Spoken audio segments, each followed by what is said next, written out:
भैया प्लीज, भैया मेरी, भैया सॉरी सॉरी सॉरी भैया, भैया सॉरी।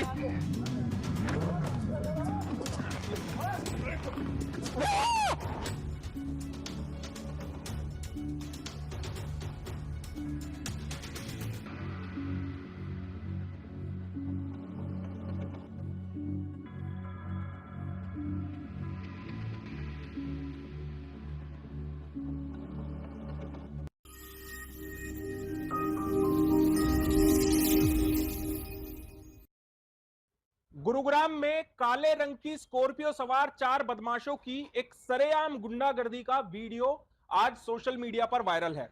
वायरल इसलिए है क्योंकि बाइक सवारों के एक ग्रुप पर इन स्कॉर्पियो सवार चालकों ने बेसबॉल के डंडों से हमला किया है। सरेआम इन्होंने सड़क पर गुंडागर्दी की है और कोई रोकने वाला इनको नहीं है। आपको इस खबर में दिखाएंगे कि आखिरकार बाइक राइडर्स के ग्रुप पर स्कॉर्पियो सवार बदमाशों ने किस तरह हमला किया है। नमस्कार, मैं हूं सुनील यादव और आप देख रहे हैं गुरुग्राम न्यूज। गुरुग्राम में सड़कों पर गुंडागर्दी की बहुत सी तस्वीरें सामने आती हैं, लेकिन इस बार जो तस्वीरें सामने आई है वो वाकई में हैरान कर देने वाली है। यह तस्वीर 20 अप्रैल यानी कि रविवार सुबह सुबह की है। दिल्ली गुरुग्राम एक्सप्रेसवे पर दिल्ली की तरफ से जयपुर की तरफ जा रहे एक बाइक राइडर्स के ग्रुप पर स्कॉर्पियो सवार कुछ बदमाशों ने जानलेवा हमला कर दिया। ना केवल हमला किया बल्कि उनकी लाखों रुपए की बाइक को भी उन्होंने तोड़कर चूर चूर कर दिया। ये तस्वीरें ही उस दौरान की है जो कि बाइक राइडर्स के गोप्रो कैमरे में रिकॉर्ड हुई है। इसमें आप लोगों को दिल्ली गुरुग्राम एक्सप्रेसवे पर द्वारका एक्सप्रेसवे फ्लाईओवर के नीचे आपको कुछ बाइकर्स की बाइक खड़ी हुई नजर आएगी और उसी दौरान एक बाइक पीछे से आती है जिसके हेलमेट में ये कैमरा लगा हुआ है और उस कैमरे की रिकॉर्डिंग में साफ सुनाई देता है कि आखिरकार यहां पर हुआ क्या है। इसी बीच लाल रंग की टी शर्ट और एक सफेद रंग की टी शर्ट पहने हुए 2 बाउंसर टाइप युवक आते हैं और उस बाइक सवार से भी मारपीट करने लगते हैं। उसके हेलमेट को पकड़कर खींचने लगते हैं, उसकी बाइक की चाबी को निकालने की कोशिश करते हैं। लगातार बाइक सवार दोनों बदमाशों से हाथ जोड़कर माफी मांगता रहा कि भैया मुझे माफ कर दीजिए, लेकिन ये बदमाश इतने नशे में चूर थे कि इन्होंने किसी की नहीं सुनी और ताबड़तोड़ इसी तरह ये लात मुक्के बाइकर्स पर चलाते रहे।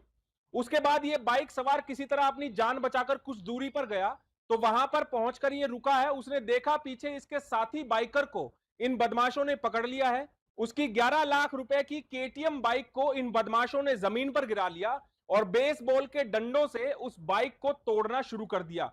इतना ही नहीं, जब बाइक सवार ने अपनी बाइक को बचाना चाहा तो इन बदमाशों ने बाइक सवार के हेलमेट पर भी बेसबॉल के डंडे से अटैक किया। गनीमत यह रही कि इस बाइक सवार के सर में गंभीर चोटें नहीं आई क्योंकि उसने हेलमेट पहना हुआ था। वो अपनी जान बचाकर वहां से भाग गया, लेकिन इन बदमाशों ने 11 लाख रुपए की बाइक को तोड़ फोड़कर तहस नहस कर दिया।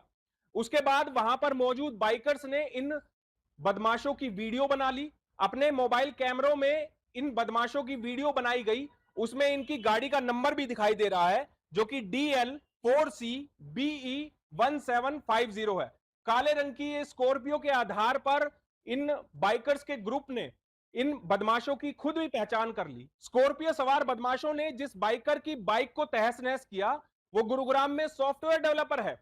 उसके सर में और उसके हाथ में गंभीर चोटें आई हैं। इस हमले के बाद बाइकर्स ने पुलिस में कंप्लेंट दी, जिसके बाद गुरुग्राम के सेक्टर 37 पुलिस स्टेशन में इन हमलावरों के खिलाफ जान से मारने की कोशिश, मारपीट करने, तोड़फोड़ करने, नुकसान पहुंचाने, इस तरह की तमाम गंभीर धाराओं के तहत केस दर्ज कर लिया है। पुलिस का कहना है कि जल्द ही आरोपियों को गिरफ्तार कर लिया जाएगा। गाड़ी के नंबर के आधार पर इन आरोपियों की पहचान कर ली गई है। चूंकि इस पूरे मामले में जो बाइकर्स हैं वो खुद सॉफ्टवेयर कंपनी से जुड़े हुए हैं, सॉफ्टवेयर डेवलपर वो खुद हैं, तो इसीलिए उन्होंने टेक्नोलॉजी का इस्तेमाल करते हुए इन आरोपियों की पहचान भी कर ली है। तस्वीरें मैं आप लोगों को दिखाता हूं। दरअसल जो ये आरोपी मारपीट जिन्होंने की है इन बाइकर्स के साथ, वो दिल्ली में अपना जिम चलाते हैं। ये जिम ट्रेनर है और इन्होंने अपनी बहादुरी दिखाई है सड़क के ऊपर गुरुग्राम में सरेआम इस तरह से गुंडागर्दी करके। अब गुरुग्राम पुलिस का दावा है कि जल्द ही इन गुंडों को पकड़ लिया जाएगा और हवालात के पीछे पहुंचाया जाएगा। गुरुग्राम पुलिस ने क्या कहा है वो आपको सुनवाते हैं। इसमें कल 20 अप्रैल 2025 को एक गुड़गांव के एक रेजिडेंट के द्वारा सेक्टर 37 पुलिस स्टेशन में पुलिस से कांटेक्ट किया गया था और उसके द्वारा बताया गया था कि वह सुबह के समय अपने कुछ दोस्तों के साथ ब्रेकफास्ट के लिए जा रहा था, तो इसी दौरान कुछ स्कॉर्पियो चालकों के द्वारा उसके साथ मारपीट की गई है। तो गुरुग्राम पुलिस में सेक्टर 37 के द्वारा तुरंत ही शिकायतकर्ता से एक शिकायत ली गई थी और उसको साथ ले जा करके अस्पताल से उसका मेडिकल एग्जामिनेशन करवाया गया था। पुलिस के द्वारा मारपीट से संबंधित और जो अन्य जो सेक्शंस बनती हैं उसमें एफआईआर रजिस्टर की गई है और शिकायतकर्ता के द्वारा इसमें गाड़ी का नंबर दिया गया था। उस नंबर के आधार पर जो एक्यूज़ हैं उनकी पुलिस के द्वारा आइडेंटिफिकेशन की जा चुकी है। कुछ वीडियो इसमें देखने को आए हैं जिसमें वो लोग बाइकर्स का एक ग्रुप है और उस बाइकर्स के ग्रुप में कुछ लोगों के साथ उनके द्वारा मारपीट की गई है। तो फर्दर जो इन्वेस्टिगेशन में अन्य जो लोग थे उनको भी संपर्क करके उनके भी इसमें स्टेटमेंट है वो रिकॉर्ड किए जाएंगे पुलिस के द्वारा। फिलहाल एक्यूज़ को आइडेंटिफाई किया जा चुका है, पुलिस की टीम रेड कर रही है और जल्दी ही जो आरोपी हैं जितने भी उन सभी को पुलिस के द्वारा गिरफ्तार कर लिया जाएगा। सर, वजह कुछ सामने आई कि किस वजह से बाइकर्स के ग्रुप को रोककर उन पर अभी अटैक किया गया? तक शिकायतकर्ता के द्वारा भी इस बारे में कुछ क्लियर नहीं किया गया है कि झगड़े की वजह क्या थी और एक्यूज जब अरेस्ट हो जाएंगे तो उनसे पूछताछ के बाद जो भी सामने आएगा कि झगड़े की वजह क्या थी उसके ऊपर पुलिस जो फर्दर है कोर्स ऑफ एक्शन वो पुलिस का जारी रहेगा। इसमें फिलहाल तक देखने में ये आया कि स्कॉर्पियो में ये लोग सवार थे जिनके द्वारा इस मारपीट की घटना को अंजाम दिया गया है। पुलिस ने सभी को आइडेंटिफाई कर लिया है और जल्दी ही हम इनको अरेस्ट कर लेंगे। गुरुग्राम में सरेआम सड़क के बीचों बीच इस तरह से गुंडागर्दी की तस्वीरें कोई नई बात नहीं है। इससे पहले भी कई बार इस तरह की घटनाएं हुई हैं, लेकिन अब गुरुग्राम पुलिस कह रही है कि इन आरोपियों को जल्द से जल्द पकड़ा जाएगा और इनके गिरफ्तार होने के बाद ही पता चल पाएगा कि आखिरकार इस हमले की वजह क्या है। क्योंकि बाइकर्स ने कहा है कि उन्हें खुद नहीं पता कि इन बाइक सवारों पर इन स्कॉर्पियो चालकों ने आखिरकार क्यों हमला किया। इस खबर के बारे में आप हमें अपनी राय कमेंट करके जरूर दीजिएगा। साथ ही साथ आप इस खबर को जरूर शेयर कीजिएगा ताकि सभी लोगों तक